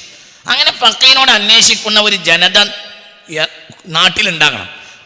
പള്ളി ദർസിലിരുന്നാലും ഫിഖ് ചോദിച്ച് ഫത്വ ചോദിച്ച് വരും, ചെലവടി പോയാൽ വരും, സമ്മേളനത്തിന് പോയാലും പുറത്തിറങ്ങിയാലും എവിടെയും ഫിഖ് ഒരു ചർച്ചയാകുന്ന ഒരു കാലഘട്ടത്തിൽ മാത്രമേ ഒരു ഫഖീഹ് ഉണ്ടാവുള്ളൂ. ഇന്നത്തെ സാഹചര്യത്തിൽ അതിൻ്റെ സാധ്യത വളരെ കുറഞ്ഞു. എന്തുകൊണ്ടെന്നാൽ സുന്നികളായ നമുക്ക് പോലും ഫിഖ് വിഷയമല്ലാതായി. സുന്നികളായ നമുക്ക് പോലും ഇന്ന് ഫിഖ് വിഷയമല്ല. ഒരിടത്ത് ഒരാള്, ഞാൻ ആളെ ഒന്നും പറയുന്നില്ല, പറയാൻ ഉദ്ദേശമില്ല, ഒരിടത്ത് ഒരാൾ തൽക്കാലം ഒരു പെണ്ണിനെ ബാപ്പയെ കിട്ടാത്തത് വന്നപ്പോൾ എന്ത് ചെയ്ത്, ബാപ്പ എന്നോ കെട്ടി പള്ളയിലുണ്ടായപ്പോൾ പെണ്ണിന് പള്ളയുണ്ടായപ്പോൾ പോയതാണ്, പിന്നെ ജനിച്ച കുട്ടിയാണ്, വളർത്തിയതൊക്കെ അമ്മോനാന്ന് പറഞ്ഞതുകൊണ്ട് പിന്നെ പുതിയാപ്പള വന്നപ്പോൾ എന്ത് ചെയ്ത്, അമ്മോനെ തന്നെ കൈക്കാരനാക്കി. ആര്? പള്ളിയിലെ ഖതീബ്. അമ്മ അവനെ കൈക്കാരനാക്കി. പിന്നെ അവിടെ വെച്ച് കാര്യങ്ങളൊക്കെ മനസ്സിലാക്കിയ ചില ആളുകൾ വിഷയങ്ങളൊക്കെ മനസ്സിലാക്കിയപ്പോൾ നിക്കാഹിൻ്റെ മുമ്പ് വിഷയമൊക്കെ ഏകദേശം പരിഹരിക്കപ്പെട്ടു റബ്ബിൻ്റെ സഹായത്താൽ. പക്ഷെ എന്നാലും എന്തുകൊണ്ടാണ് അങ്ങനെ സംഭവിച്ചതെന്ന് വെച്ചാൽ ഫിഖ് പുതിയ തലമുറയിൽ നമ്മളെപ്പോലത്തെ ആളുകൾക്ക് പോലും ഒരു വിഷയമല്ല. പിന്നെ നമ്മളത് പഠിക്കാനും തയ്യാറില്ല. എന്തുകൊണ്ട്? പുതിയ ജനതക്കും ഫിഖ് വിഷയമല്ല. ഫിഖ് നൂലാമാലയാണെന്ന് വിചാരിക്കുന്ന ഒരു ജനതയാണ്. നേരെ മറിച്ച് അദ്ദീനു അൽ ഫിഖ്ഹു, ദീനി എന്നാൽ ഫിഖ് എന്ന് വിചാരിച്ച ഒരു ജനതയാണ് കഴിഞ്ഞു പോയത്. ആ ജനതയിൽ മാത്രമേ ഒരു ചെറുശ്ശേരി സെന്തി മുസ്ലിം ഉണ്ടാവുള്ളൂ. പുതിയ ജനതയിൽ ഫിഖ് പഠിക്കുന്നില്ലേ? ഫിഖ് പഠിക്കുന്നുണ്ട്. പക്ഷെ ആ ഫിഖിന്റെ ഒരു എക്സ്പീരിയൻസിന് സൊസൈറ്റിയിൽ സാധ്യതയില്ല. എന്തുകൊണ്ട്? ഫിഖ് പുതിയ ജനതയ്ക്ക് തീരെ ആവശ്യം ഉണ്ടാവില്ല. ഫിഖ് ഉയർത്തപ്പെട്ടു പോകും. ചെറുശ്ശേരി ഉസ്താദ് തന്നെ പലവട്ടം പ്രസംഗിക്കുന്നത് ഞാൻ കേട്ടിട്ടുണ്ട്. ഇന്നമാ യുർഫഉൽ ഇൽമു. ഞാൻ അദ്ദേഹത്തിൻ്റെ 2 പ്രസംഗമാണ് എനിക്ക് ഏറ്റവും കൂടുതൽ മനസ്സിൽ ഓർമ്മ നിൽക്കുന്നത്. 2-3 പ്രസംഗങ്ങൾ. ഒന്ന്, ഏകദേശ വേദികളിലൊക്കെ അദ്ദേഹം പറഞ്ഞിരുന്ന ഒരു വിഷയമുണ്ട്. ഇന്നമാ യുഖ്ബലുൽ ഇൽമു യുർഫഉൽ ഇൽമു ബിഖബ്ലിൽ ഉലമാഇൻ. അത് കൃത്യമായി അദ്ദേഹം തന്നെ അന്വർത്ഥമാക്കി. ഇന്നമാ യുർഫഉൽ ഇൽമു, ഇൽമിനെ ഉയർത്തപ്പെടുക ബിഖബ്ലിൽ ഉലമാഇ. ആലിമീങ്ങൾ ഇല്ലാതെയാകുമ്പോൾ, ആലിമീങ്ങൾ അല്ലാഹു തആല പിടിച്ചാൽ, ആലിമീങ്ങൾ മരിച്ചാൽ പിന്നെ ഇൽമു ദുനിയാവിൽ ഉണ്ടാവുകയില്ല എന്ന് ആ ഹസനിന്റെ തൊലിയൊക്കെ വെച്ച് ഇന്നമാ യുർഫഉൽ ഇൽമു ബിഖബ്ലിൽ ഉലമാഇ എന്ന് ബഹുമാനപ്പെട്ട വന്യരായ ചെറുശ്ശേരി ഉസ്താദ് പ്രസംഗിക്കുന്ന ഒരുപാട് സ്ഥലത്ത് ഞാൻ കേട്ടിട്ടുണ്ട്. രണ്ടാമതായി അദ്ദേഹത്തിൻ്റെ ബഹുമാനപ്പെട്ടവരുടെ പ്രസംഗം എനിക്ക് ഓർമ്മയുള്ളത് ബഹുമാനപ്പെട്ട ഹാഫിദ് ജലാലുദ്ദീൻ സുയൂത്തി റളിയല്ലാഹു അൻഹുവിൻ്റെ അൽ ഖുമാസ് എന്ന ഗ്രന്ഥം ബഹുമാനപ്പെട്ടവർ ഇടയ്ക്കിടയ്ക്ക് ഉദ്ധരിക്കും. ഒരു വേദിയിൽ പലപ്പോഴും ഒരു മുത്തസദ്ദിഖ് സദക്ക കൊടുത്താൽ ആ സദക്കയുടെ വില പറഞ്ഞുകൊണ്ട് പറയും, ഇൽമിന് വേണ്ടി ഒരാളൊരു സദക്ക കൊടുത്താൽ ഒരു ഉറുപ്പികക്ക് 9 ലക്ഷം ഉറുപ്പികയുടെ വിലയുണ്ട്. ഒരുപാട് വേദികളിൽ ചെറുശ്ശേരിസ്ഥാനോടുകൂടെ പങ്കെടുത്ത ഒരുപാട് വേദികളിൽ ഇത് പ്രസംഗിക്കുന്നത് ഞാൻ കേട്ടിട്ടുണ്ട്. വളരെ മനോഹരമായ വടിവത്ത മലയാളത്തിൽ, ഒരു ഉറുപ്പിക ഒരാൾ ഇൽമിന് വേണ്ടി ദാനം ചെയ്താൽ 9 ലക്ഷം ഉറുപ്പിക ദാനം ചെയ്ത സ്ഥാനമാണ് അതിനുണ്ടാവുക എന്ന് അൽ ഖുമാസിലെ ബഹുമാനപ്പെട്ട ഹാഫിദ് ജലാലുദ്ദീൻ സുയൂത്തി റളിയല്ലാഹു അൻഹുവിൻ്റെ അൽ ഖുമാസ് ഉദ്ധരിച്ചുകൊണ്ട് എപ്പോഴും ഇടക്കിടക്ക് പറയുന്ന ഒരു പ്രസംഗമാണത്. പിന്നെ ബഹുമാനപ്പെട്ടവരുടെ പ്രസംഗം എനിക്ക് ഓർമ്മയുള്ള മറ്റൊന്ന്, കേരളത്തിലെ ഖാളി പാരമ്പര്യം. അതിൽ ഏകദേശം ഞാൻ ഒരിക്കൽ കോഴിക്കോട്ട് പിന്നെ മഖ്ദൂമി വിളക്കത്തെ പണ്ഡിത പാരമ്പര്യം എന്ന ഒരു പ്രഭാഷണം നടത്താൻ വേണ്ടിയിട്ട് ഞാൻ ബഹുമാനപ്പെട്ട ചെറുശ്ശേരി ഉസ്താദിൻ്റെ അടുത്ത് പോയി. അങ്ങനെ ഖാളി പാരമ്പര്യത്തിൽ, കേരളത്തിലെ ഖാളി പാരമ്പര്യം 10ഓളം പള്ളികൾ ഉണ്ടാക്കിയത്, അതിലെ ഓരോ ഖാളിമാരെയും കൃത്യം അവരെ താരീഖ് കൃത്യം ബഹുമാനപ്പെട്ടവർക്ക് അറിയാൻ പറ്റും. വലിയ ഒരു താരീഖാണത്. കേരളത്തിൽ ആദ്യത്തെ മഹല്ല് സംവിധാനം നിലവിൽ വന്നത് പാറപ്പള്ളി മഹല്ല് ഹിജ്റ 22 റമളാൻ 28 ഉദ്ഘാടനം ചെയ്തു. അവിടെയാണ് തമീമുൽ അൻസാരി കിടക്കുന്ന സംഭവം ബഹുമാനപ്പെട്ട ചെറുശ്ശേരി ഉസ്താദിൽ നിന്നാണ് ഞാൻ മനസ്സിലാക്കുന്നത്. അതേസമയം ഇനി തിരിച്ചൊരു അനുഭവം നിങ്ങൾ കേട്ടോളൂ. ഞാൻ അഹ്ലു ബൈത്തിനെ പറ്റിയ ഒരു പ്രഭാഷണം പാണക്കാട് സയ്യിദ് മുഹമ്മദ് ശിഹാബ് തങ്ങൾ വഫാത്തായപ്പോൾ തങ്ങളെ പറ്റിയൊരു പ്രഭാഷണം നടത്തി. ആ പ്രഭാഷണത്തിൽ കേരളത്തിൽ ഹുസൈനി പാരമ്പര്യമേ ഉള്ളൂ, ഹസനി പാരമ്പര്യം ഇല്ല എന്നുള്ള ചർച്ചക്ക് ധാരാളം പല എഴുത്തുകളും അങ്ങിങ്ങൊക്കെ കാണാം. കേരളത്തിലെ സയ്യിദന്മാരെല്ലാം ഹുസൈനി പാരമ്പര്യത്തിലാണ്, ഹസനി പാരമ്പര്യം ഇല്ല എന്നതിനെ പല എഴുത്തും കാണാറുണ്ടായിരുന്നു. അപ്പോൾ അതിൽ നിന്ന് വിരുദ്ധമായി ഹസനി പാരമ്പര്യമുള്ള കബീലയും കേരളത്തിൽ ഉണ്ട് എന്നത് കണ്ടുപിടിച്ച് അതിൻ്റെ ഒരു താരീഖും സിൽസിലയും ഞാൻ അതിൽ അവതരിപ്പിച്ചു. മാത്രവുമല്ല, കർബലയിൽ വഫാത്താവാത്ത അഹ്ലു ബൈത്തിൻ്റെ അന്ന് ഉണ്ടായിരുന്ന ബാക്കിയായ അഹ്ലു ബൈത്തിന്റെ ചില നാമങ്ങളും അവരുടെ സിൽസിലയും. അത് ബഹുമാനപ്പെട്ട ചെറുശ്ശേരി ഉസ്താദ് ആ പ്രസംഗം കഴിഞ്ഞപ്പോൾ ആ മനുഷ്യൻ്റെ വിനയം നമ്മൾ ആലോചിക്കണം. ആ പ്രസംഗം കഴിഞ്ഞപ്പോൾ എന്നോട് പറഞ്ഞ് സൗകര്യത്തിനൊന്ന് വരി, എനിക്ക് ആ താരീഖ് ഒന്ന് മനസ്സിലാക്കാൻ വേണ്ടിയാണെന്ന് പറഞ്ഞ് എന്നെ കൊണ്ടോട്ടിയിലേക്ക് വിളിച്ച് ആ താരീഖ് ചോദിച്ചറിഞ്ഞ് മനസ്സിലാക്കി. ഇതാരാ ചെയ്യണമെന്ന് നിങ്ങൾ മനസ്സിലാക്കണം. ഇത് ചെയ്യുന്നത് സമസ്ത ജമിയത്തുൽ ജനറൽ സെക്രട്ടറി. ഞാൻ ഇത് പറയാൻ കാരണം പൊതുവേ ഹുസൈനിയ കബീല കേരളത്തിൽ ഉള്ളൂ, ഹസനിയ കബീല കേരളത്തിൽ ഇല്ല എന്നുള്ളതിന് ഒരുപാട് റെക്കോർഡുകൾ കാണുന്നുണ്ട്, പല ലേഖനങ്ങളും പല സ്ഥലത്തുമുണ്ട്. ഈ അടുത്ത കാലഘട്ടത്തിൽ ചില അന്വേഷണത്തിൽ ഹസനിയ കബീല ഉള്ളതും ബോധ്യപ്പെടുകയും അതങ്ങനെ തന്നെ ആ പ്രഭാഷണത്തിൽ ഞാൻ പറയുകയും ചെയ്തിരുന്നു. അത് ബഹുമാനപ്പെട്ട ചെറുശ്ശേരി ഉസ്താദിന് ഒരു കൗതുകമായി തോന്നിയിട്ടുണ്ടാകാം. അതൊന്ന് പറഞ്ഞു തരി എന്ന് പറഞ്ഞ് എന്നെ വിളിച്ചു. അതോടുകൂടെ തന്നെ കർബലയിലെ മരിക്കാത്ത അഹ്ലു ബൈത്തിന്റെ ബഖിയത്ത് ആ രീതിയും അപ്പം അതിനെ കൊണ്ടുവന്ന രീതി വളരെ ഭംഗിയായി. അതൊന്ന് വന്നിട്ടോ എനിക്കൊന്ന് പറഞ്ഞു തരി എന്ന് പറഞ്ഞ് കോഴിക്കോട്ടെ പ്രഭാഷണം കഴിഞ്ഞ് എണീക്കുമ്പോൾ ബഹുമാനപ്പെട്ടവരെന്നെ ഓർമ്മപ്പെടുത്തുകയും അത് ഞാൻ കൊണ്ടോട്ടിയിൽ പോയി ബഹുമാനപ്പെട്ട ഉസ്താദിന് പറഞ്ഞു കൊടുക്കുകയും ചെയ്തിട്ടുണ്ട്. അപ്പോൾ അത് അത്തരം വല്ലാത്തൊരു വിനയം, ആരോടും ഒരു താതാത്മ്യപ്പെടുന്ന ഒരു മനസ്സ്, ഇങ്ങനെയൊക്കെയുള്ള ആളുകൾ ഇനിയുള്ള കാലഘട്ടത്തിൽ മെല്ലെ മെല്ലെ നമുക്ക് നാട് നീങ്ങുകയാണ്. നമുക്ക് ബാപ്പാന്ന് പറഞ്ഞാൽ വക്കാനലന അബു ഹസനിൻ അലിയുൻ അബൻ ബർറൻ വനഹ്നു ലഹു ബനീനു എന്ന് പറഞ്ഞില്ല. അങ്ങനെ ചില മനുഷ്യന്മാരിടക്ക് നമുക്കുണ്ടായിരുന്നു. ആ മനുഷ്യന്മാരാണ് മെല്ലെ മെല്ലെ മെല്ലെ മെല്ലെ പോയി തീർന്നുകൊണ്ടിരിക്കുന്നത്. ഇനിയുള്ള ആളുകൾ പോരാന്നല്ല ഈ പറഞ്ഞതിൻ്റെ അർത്ഥം.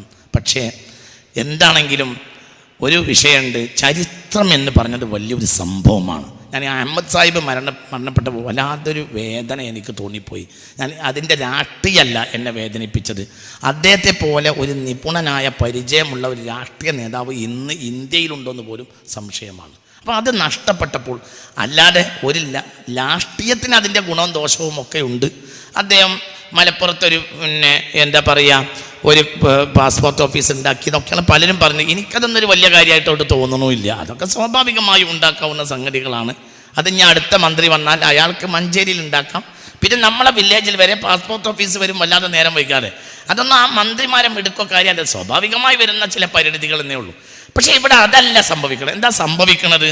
ഏറ്റവും വലിയ സംഭവം എന്ന് പറഞ്ഞാൽ ഒരു ചരിത്രം നെഞ്ചിലേറ്റി നടന്നിരുന്ന, ഇവിടെ ഒരു മഹാലോകത്തെ കണ്ടിരുന്ന, ഈ ലോകം പരലോകം എന്ന് പറഞ്ഞത് കൃത്യമാണ്. ഇപ്പോൾ ഞാൻ ജനിച്ച ജനതയല്ല ഇന്ന് ഞാൻ ജീവിക്കുന്ന ജനത. ഞാൻ ജനിച്ച ജനതയൊക്കെ മരിച്ചുപോയി. ഇപ്പം പുതിയൊരു ജനതയാണ്. അപ്പം അൻതലിദൽ അമത്തു റബ്ബത്തഹ, ഖിയാമത്ത് നാളിൻ്റെ അവസാനത്തെ അടയാളത്തിൽപ്പെട്ടതാണ് അൻതലിദൽ അമത്തു റബ്ബത്തഹ, അടിമ പെണ്ണ് ഉടമയെ പ്രസവിക്കുക. ഇതിന് എന്നോടൊരു വ്യാഖ്യാനം ചോദിച്ചാൽ ഞാൻ പറയാ അതൊരു 35 കൊല്ലം മുമ്പ് ഈ ഹദീസ് നടന്നിട്ടുണ്ട് എന്നാണ്.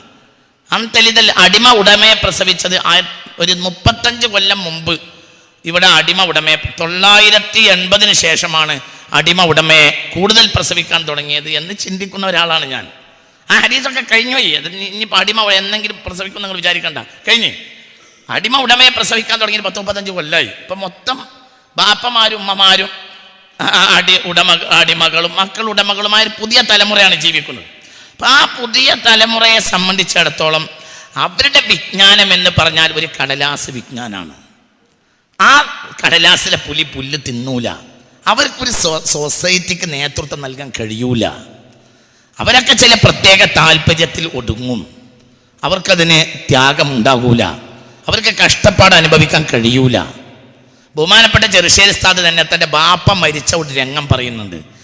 പലപ്പോഴും പല ആളുകളോടും അയവിറക്കിയതായി കാണുന്നുണ്ട്. തൻ്റെ ബാപ്പ എന്ന് പറഞ്ഞാൽ ഗുരുവായിരുന്നു, ബാപ്പയായിരുന്നു, അതേ സമയത്ത് ഉപദേഷ്ടാവായിരുന്നു, എല്ലാമാണ്. ഫല ആബ വബനൻ മിഥില ചെറുശ്ശേരി വബിനഹിന്ന് എൻ്റെ ദർസിലെ ക്യാൻറ്റീനിലെ ഉത്തരവാദിത്തമുള്ള സുലൈമാൻ ഖാൻ അദ്ദേഹത്തിൻ്റെ പേര്. അദ്ദേഹം പറഞ്ഞതുപോലെ അങ്ങനത്തെ ഒരു ബാപ്പി മകനായിരുന്നു ലക്ഷണമൊത്ത. അവന് ബാപ്പ മരിച്ചു പോയപ്പോൾ ഉണ്ടായ ഒരു വേദന ബഹുമാനപ്പെട്ടവർ പങ്കുവെക്കുന്ന സന്ദർഭമുണ്ട്. അപ്പോൾ ത്യാഗത്തിൻ്റെ തീച്ചൂളകളിൽ എറിയപ്പെട്ടപ്പോഴും അള്ളാഹുവിൻ്റെ ദിക്റിലും ശുക്റിലുമായിട്ട് പിന്നെ ജീവിതം പച്ച പിടിപ്പിച്ച് കൊണ്ടുവരികയാണ്. അങ്ങനെയുള്ള ഒരു സൊസൈറ്റിയിൽ നിന്ന് ഒരു പ്രധാനപ്പെട്ട ഒരു കണ്ണിയാണ് ഇവിടെ നമ്മിൽ നിന്ന് മരണപ്പെട്ടു പോയത്. അത് വല്ലാത്തത് നികത്താൻ കഴിയൂല. ആ മനുഷ്യൻ അവിടെ ഇരുന്നാൽ മതിയായിരുന്നു. ഫിഖ്ഹിന് ഒരു ആധികാരികത ഉണ്ടായിരുന്നു. അതിൻ്റെ അർത്ഥം ഇനിയുള്ള ആളുകൾക്ക് കഴിയൂല എന്നല്ല, അങ്ങനെ നിങ്ങൾ വിചാരിക്കരുത്. ഇപ്പോൾ ഒരു പ്രസംഗം നടത്തുന്നത് പോലും വളരെ പേടിച്ച് പ്രസംഗിക്കാൻ കഴിയൂ എന്ന് ചിന്തിക്കുന്ന ഒരാളാണ് ഞാൻ. ഇപ്പോഴത്തെ ആളുകൾക്ക് കഴിയൂല എന്നല്ല എൻ്റെ അർത്ഥം, അങ്ങനെ ആരും ധരിക്കരുത്. പക്ഷേ ചെർഷി ഉസ്താദിൻ്റെ ഒരു കഴിവ് എന്ന് പറഞ്ഞാൽ അത് അതുല്യമായ ഒരു കഴിവായിരുന്നു. പറഞ്ഞാൽ പോരല്ലോ. അഖ്ഫശ് ഇമാമിന് നല്ല വിവരം ഉണ്ടായിരുന്നു, പക്ഷേ തിൽമീദ് നിൽക്കൂല. കാരണം പറയേണ്ടത് എന്താണെന്ന് അഖ്ഫശ് ഇമാമിനും അറിയില്ല, പറഞ്ഞാൽ എന്താണ് ഉസ്താദ് പറഞ്ഞതെന്ന് കുട്ടികൾക്കും അറിയില്ല. അവസാനം എത്ര ശിഷ്യന്മാർ വന്നാലും ദർസിൽ തിൽമീദന്മാരുണ്ടാവില്ല. പിറ്റേന്ന് രാവിലെ ചാടിപ്പോകും കുട്ടികൾ. അവസാനം കൂഫ ചന്തയിൽ പോയി ഒരു ആടിനെ വാങ്ങി കൊണ്ടുവന്ന സംഭവം പിന്നെ എൻ്റെ ഉസ്താദ് ഉമ്മർ മുസ്ലിയാർ പലവട്ടം എന്നോട് പറഞ്ഞിട്ടുണ്ട്. ഞങ്ങൾ ദർസിൽ പറയും, അതായത് എന്തെങ്കിലും തിരിയാതെ ഇങ്ങനെ തലയാട്ടിയാൽ പറയും, ഈ അഖ്ഫശ് ഇമാമിൻ്റെ ആടിനെ പോലെ ആകരുത്. അതായത് അഖ്ഫശ് ഇമാമ് കൂഫ ചന്തയിൽ പോയിട്ട് ഒരു ആടിനെ വാങ്ങിക്കൊണ്ട് വന്ന്, അപ്പോൾ എന്തെങ്കിലും ഒരു മസാല കണ്ടുപിടിച്ചാൽ ഈ മസാല ആടിനോട് പറയും. ആടിന് സ്വാഭാവികമായി ഉണ്ടല്ലോ ഒരു തല ഇങ്ങനെ ആട്ടാന്നുള്ളൊരു പണി ഉണ്ടല്ലോ ആടിന്. അപ്പോൾ ഇത് തല ഇങ്ങനെ ആട്ടവും ചെയ്യും. അപ്പോൾ അദ്ദേഹത്തിൻ്റെ സമാധാനവുമാണ്. വിദ്യാർത്ഥികൾ ഇരിക്കൂല, കാരണം പറഞ്ഞാൽ അതിൻ്റെ എങ്ങനെ പറയേണ്ടതെന്ന് അദ്ദേഹത്തിന് അറിയില്ല. എന്നാൽ വലിയ വിജ്ഞാനമുള്ള ആളാണ്. ചില ആളുകൾ അങ്ങനെ, ചില ആളുകൾക്ക് ഒരു കരുത്തുറ്റ പ്രതിബദ്ധം ഉണ്ടാവും. ഈ പ്രതിബദ്ധം എന്ന് പറഞ്ഞാൽ അത് അവസരോചിതമായി ജനങ്ങൾക്ക് മനസ്സിലാക്കി കൊടുക്കാവുന്ന ഭാഷയിൽ വ്യക്തമായി കാര്യങ്ങൾ പറയുക, ഒരു സമൂഹത്തിന് മനസ്സമാധാനം കിട്ടുന്ന വാക്കുകൾ പറഞ്ഞവരെ മനസ്സിനെ നിറക്കുക. ഇതാണ് സത്യത്തിൽ പ്രഭാഷണത്തിൻ്റെയും മറ്റുമൊക്കെ ആധാരം. ഒരു 1.5 മണിക്കൂർ നല്ല പ്രഭാഷണം നടത്തി എല്ലാം പറഞ്ഞിട്ട് ഈ ചെറുപ്രസംഗം ഞാനിവിടെ ചെറുപ്രസംഗം എന്ന് അറിയാതെ അവസാനിപ്പിക്കുന്നില്ല. അത് വല്ലാത്തൊരു ശൈലിയാണ്. അവസാനം പറയും. ഒരു 1.5 മണിക്കൂർ പ്രസംഗിച്ചാലും ആർക്കും ബേജാറാവണ്ട. ചെർഷേസ്ഥാൻ ഉണ്ടെങ്കിൽ ശരിക്കും പറയും. അതിനേക്കാൾ വലിയ പ്രത്യേകത എന്തെന്നാൽ ഒരു പ്രസംഗത്തിനൊന്നും ഒരു പ്രത്യേകിച്ച് എഴുത്തി കൊണ്ടുവരുന്ന സ്വഭാവം എന്നെപ്പോലെ ആളുകൾക്കൊന്നും ഇല്ല. നേരെ മറിച്ച് അവസാനത്തെ പ്രസംഗം വരെ എഴുതി നോട്ട് നോക്കിയിട്ടല്ലാതെ ചെറുഷേസ്ഥാൻ പ്രസംഗിക്കൂല. അത് വല്ലാത്തൊരു ശൈലിയാണ്. ഞാനത് പലവട്ടം കണ്ടിട്ടുണ്ട്. അതായത് പുതിയ എഴുത്ത്, പഴയ കുറിപ്പാത്തല്ല. നമ്മളിങ്ങനെ ബാക്കിലിരിക്കുമ്പോൾ കാണാലോ, അത് പുതിയ എഴുത്ത്. അപ്പം അതിന് മനസ്സിലാക്കാനുള്ളത് അന്നത്തെ ആ പ്രസംഗത്തിന് വേണ്ടി ഒരു തയ്യാറെടുപ്പ് നടത്തിയിട്ടുണ്ടാവും. അന്നത്തെ ആ പ്രസംഗത്തിന് വേണ്ടി തയ്യാറെടുപ്പ് നടത്തി അങ്ങനെ മണിയായി കാര്യങ്ങൾ മുഴുവനും ഒരു 1.5 മണിക്കൂർ പച്ചയായ ഭാഷയിൽ ഭംഗിയായി പറയുക. ഇങ്ങനെയൊക്കെയുള്ള മഹത്വവും ഉന്നതമായ ഒരാൾക്കുമില്ലാത്തൊരു വ്യക്തിത്വം ബഹുമാനപ്പെട്ട വന്യരായ ചെറുശ്ശേരി ഉസ്താദിനുണ്ടായിരുന്നു. ഇടക്കാലത്ത് നമുക്ക് വലിയൊരു നേതൃത്വം ബഹുമാനപ്പെട്ടവർ നൽകി. എല്ലാ നിലയിലും നമ്മെ നേരിൻ്റെ പന്ഥാവിലേക്ക് ബഹുമാനപ്പെട്ടവർ കൊണ്ടുപോയി. പാണക്കാട്ട് കുടുംബവും ആ ബഹുമാനപ്പെട്ടവരും തമ്മിലുള്ള ബന്ധവും വളരെ ശക്തമായിരുന്നു. അതുകൊണ്ട് ഇവിടുത്തെ മത സാമൂഹിക രംഗം പൊളിയാതെ പോയി. ഇവിടെ കേരളീയ മുസ്ലിം സമുദായത്തെ സംബന്ധിച്ചിടത്തോളം 2-3 കാര്യമാണ് കേരളീയ മുസ്ലിമീങ്ങളുടെ പ്രത്യേകതകൾ. ഒന്ന്, കേരളീയ മുസ്ലിമീങ്ങൾ, മലബാറിലെ മുസ്ലിമീങ്ങൾ ഫിഖ്ഹിന് വല്ലാതെ പ്രാധാന്യം നൽകുന്ന ഒരു ജനതയാണ്. 1. 2, അഹ്ലു ബൈത്തിന് വല്ലാതെ പ്രാധാന്യം കൊടുക്കുന്ന ഒരു ജനതയാണ്. 3, മതകാര്യം പോലെ രാഷ്ട്രീയ സാമൂഹിക കാര്യങ്ങളിലും വ്യക്തമായി ഇടപെടുന്ന ഒരു ജനതയാണ് മലബാറിലെ ജനത.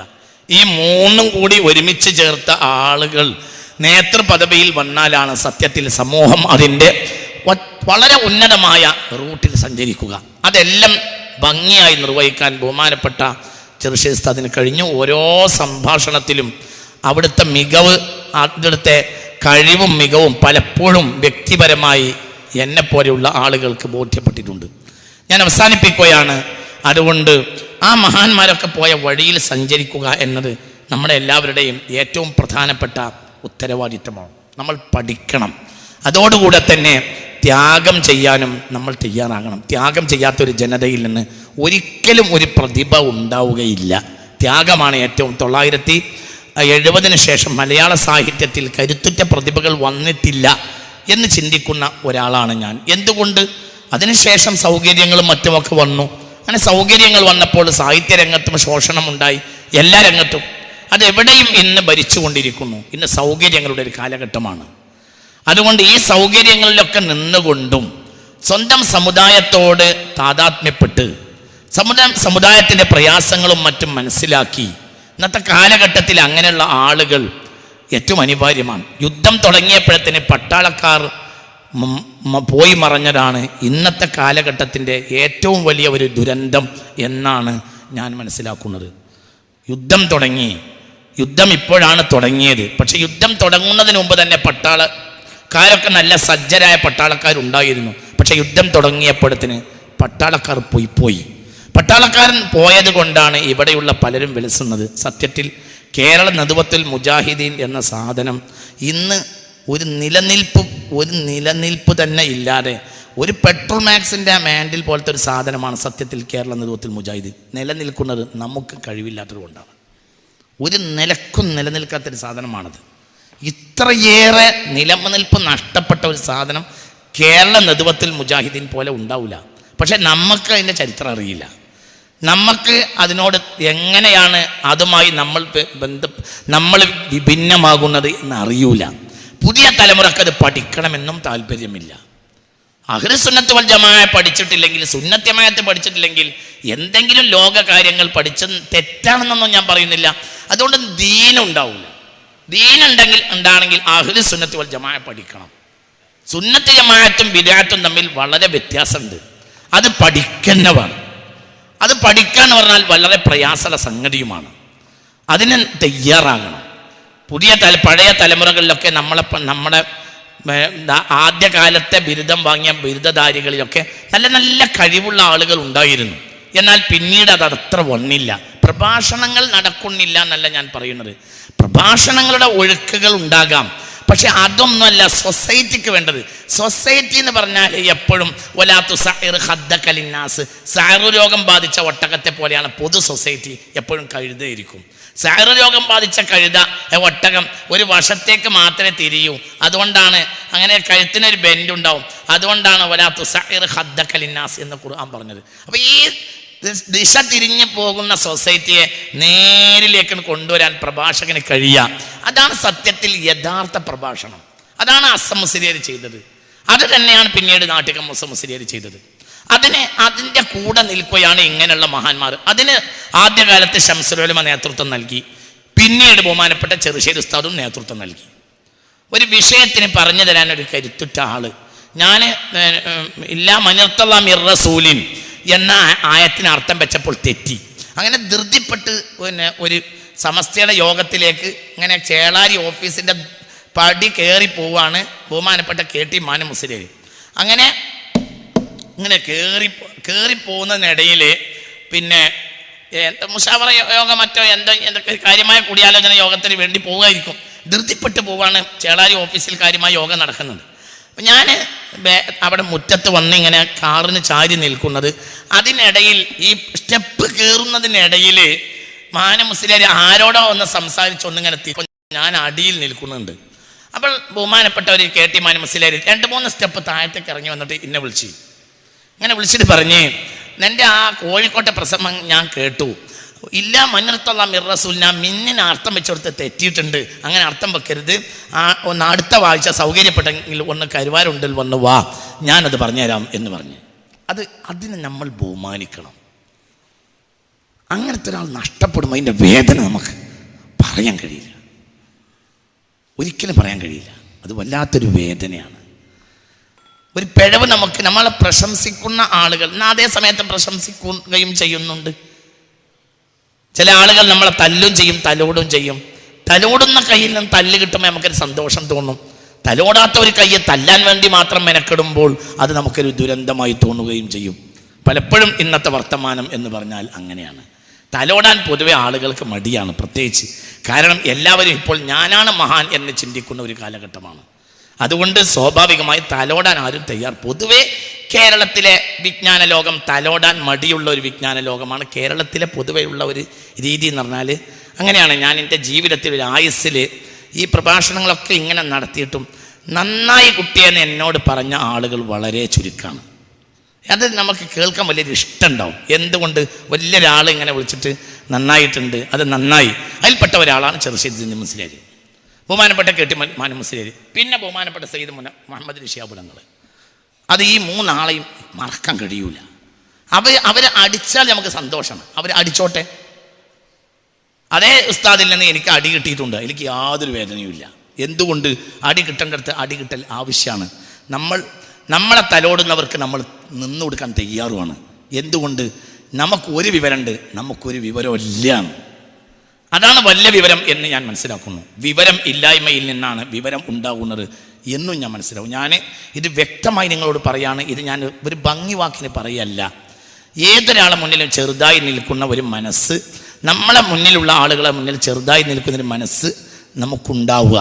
അതേ സമയത്ത് അവർ നമ്മളെ തലോടേണ്ടടുത്ത് തലോടുക, അടിക്കേണ്ടടുത്ത് അടിക്കുക. ബഹുമാനപ്പെട്ട ചെറുശ്ശേരി ഉസ്താദിൽ നിന്നും ഈ അനുഭവം എനിക്കുണ്ടായിട്ടുണ്ട്. ഈ അനുഭവം ഭംഗിയായി ഉണ്ടായിട്ടുണ്ട്. തലോടേണ്ട സ്ഥലത്ത് പ്രസംഗിച്ചത് നന്നായിട്ടുണ്ട് എന്ന് പറയാം. എന്നിൽ നിന്ന് വിവരം ശേഖരിച്ച് ഇന്നും കൊണ്ടോട്ടേക്ക് വിളിച്ചിട്ട് ആ താരീഖ് ഒന്ന് പറഞ്ഞതാന്ന് പറഞ്ഞിട്ട് ആ താരീഖിൻ്റെ കയ്യിൽ നിന്ന് വാങ്ങിയിട്ടുണ്ട്. അത് അംഗീകാരമല്ലേ? ഇതിലും വലിയ അംഗീകാരം എന്താണ്? മാല മുസ്ലിയാരി എന്നെ ഇങ്ങനെ വേറെയും രണ്ട് അനുഭവമുണ്ട്. ഇങ്ങനെ തോളിലൂടെ അങ്ങനെ പിടിച്ച് കൊണ്ടുപോയിട്ട് പ്രസംഗത്തിൻ്റെ തെറ്റ് പറഞ്ഞതെന്ന് എനിക്ക് ഓർമ്മയുണ്ട്. അതുകൊണ്ട് അവരൊക്കെ നമുക്കൊരു ബാപ്പമാരാണെന്ന് തോന്നുന്നുണ്ട്. അതൊക്കെ അവളെ ബാപ്പമാരാണ്. അതേപോലെ തന്നെയാണ് ബഹുമാനപ്പെട്ട സയ്യിദ് മുഹമ്മദ് ശിഹാബ് തങ്ങൾ. എല്ലാ കൊല്ലം ബഹുമാനപ്പെട്ടവർ നമ്മൾ പലപ്പോഴും വന്നിട്ട് നമ്മൾ ആ പന്തലിൽ കുറച്ച് നേരം ഇരുന്ന് പിന്നെ ബദർപള്ളിയിൽ കാലും നീട്ടി ഇരുന്ന് പ്രസംഗം കോഴിക്കോട് റമദാൻ പ്രഭാഷണം കേട്ട സമയമുണ്ട്. ഒരിക്കൽ വന്നില്ല, ഒരു കൊല്ലം വന്നില്ല.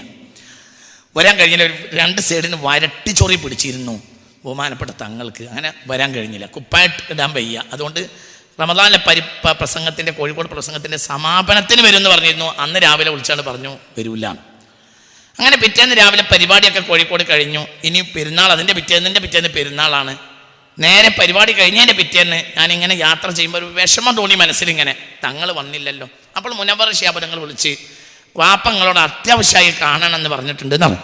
അങ്ങനെ ഞാൻ പാണക്കാട് പോയി. പാണക്കാട് ചെന്നപ്പോൾ തങ്ങൾ കാത്തിരിക്കുകയാണ്. ഉള്ളിലെ മുറിയിലൊരു ഓയലുമുണ്ട് ഇങ്ങനെ പുതച്ചിരിക്കുകയാണ്. ഇങ്ങനെ കാണിച്ചു തന്നു, ഇതാ എനിക്ക് ഇവിടെ രണ്ട് സൈഡിനൊരു തരം ചൊറിയാണ്, അതുകൊണ്ട് കുപ്പായിടാൻ വയ്യ, അതുകൊണ്ട് വരാതിരുന്നത് എന്ന് പറഞ്ഞ് കുറച്ച് നേരം ഇവിടെ ഇരിക്കുന്നതാണ്. അങ്ങനെ മുനവ്വർ ശിഹാബ് തങ്ങൾ പറഞ്ഞയച്ച് മലപ്പുറത്തേക്ക് പറഞ്ഞയച്ച് എൻ്റെ അളവ് ചോദിച്ച്, കുപ്പായത്തിൻ്റെ അളവ് ചോദിച്ച് കുറച്ച് നേരം അവിടെ ഇരുത്തി പെരുന്നാളിൻ്റെ തലേന്ന്. എന്നിട്ട് മുനവ്വർ ശിഹാബ് തങ്ങളെ മലപ്പുറത്തേക്ക് പറഞ്ഞയച്ച് എൻ്റെ കുപ്പായത്തിൻ്റെ അളവിന് കണക്കാക്കി ഒരു കുപ്പായവും ഒരു ഡബിൾ തുണിയും കൊണ്ടുവന്ന് എനിക്ക് തന്ന്, ഇത് പെരുന്നാളിന് എൻ്റെ വക സമ്മാനമാണ്, ഞാൻ വന്നിട്ടില്ലെങ്കിലും കാസറ്റ് മുഴുവനും ഞാൻ കേട്ടിട്ടുണ്ട് എന്ന് പറഞ്ഞു. ഇത് നമ്മളോട് പറയുക. ആര് പറയുക? സമൂഹത്തിൽ തുല്യതയില്ലാത്തൊരു മനുഷ്യൻ പറയുക. ചെറുശ്ശേരി സ്ഥാനം പോലത്തെ ഒരാൾ പറയുക. അതേപോലെ KT മാനു മുസ്ലിയാരെ പോലെ വന്യരായ ശിഹാബ് തങ്ങളെ പോലത്തെ ഒരാളെ പറയുമ്പോൾ നമുക്കവളെ മനസ്സിൻ്റെ ഉള്ളിൽ വല്ലാത്തൊരു സന്തോഷം തോന്നും. ഒരു വ്യക്തിക്ക് കിട്ടേണ്ടതും അത് തന്നെയാണ്. പ്രോത്സാഹനം നൽകേണ്ടടുത്ത് പ്രോത്സാഹനം നൽകുക. പിന്നീട് അവരിൽ നിന്ന് നമുക്ക് അടി കിട്ടേണ്ടത് അടി നിർബന്ധമാണല്ലോ. എന്തുകൊണ്ട്? നമ്മൾ തികഞ്ഞ ആളുകളല്ലല്ലോ, നമ്മൾ തികയാൻ നമ്മളിൽ നിന്ന് നമുക്ക് അടി കിട്ടുകയും വേണ്ടേ? അതെങ്ങനെ? തീർച്ചയായും ഇടക്കാലത്തെ സമസ്ത കേരള ജമിയത്തുൽ ഉലമയിൽ നിന്ന് മാറി നിർത്തപ്പെട്ടൊരു സാഹചര്യം എനിക്കുണ്ടായി. പല ആളുകളും വിചാരിച്ചു റഹ്മത്തുള്ളാഹിയുടെ കാലം കഴിഞ്ഞു, ഇനി റഹ്മത്തുള്ളാഹി എന്നൊരാൾ ഉണ്ടാകൂല എന്ന്. അങ്ങനെ ആ കസേരയിലൊക്കെ പലരും പ്രതിഷ്ഠരാവുകയും പ്രതിഷ്ഠിക്കപ്പെടുകയും ഒക്കെ ഒരു ചെയ്ത കാലഘട്ടത്തിൽ വീണ്ടും ഞാൻ തിരിച്ചു വന്നു. അതിൽ ഞാൻ സന്തോഷത്തോടു കൂടെ നിങ്ങളോട് പറയുകയാണ്.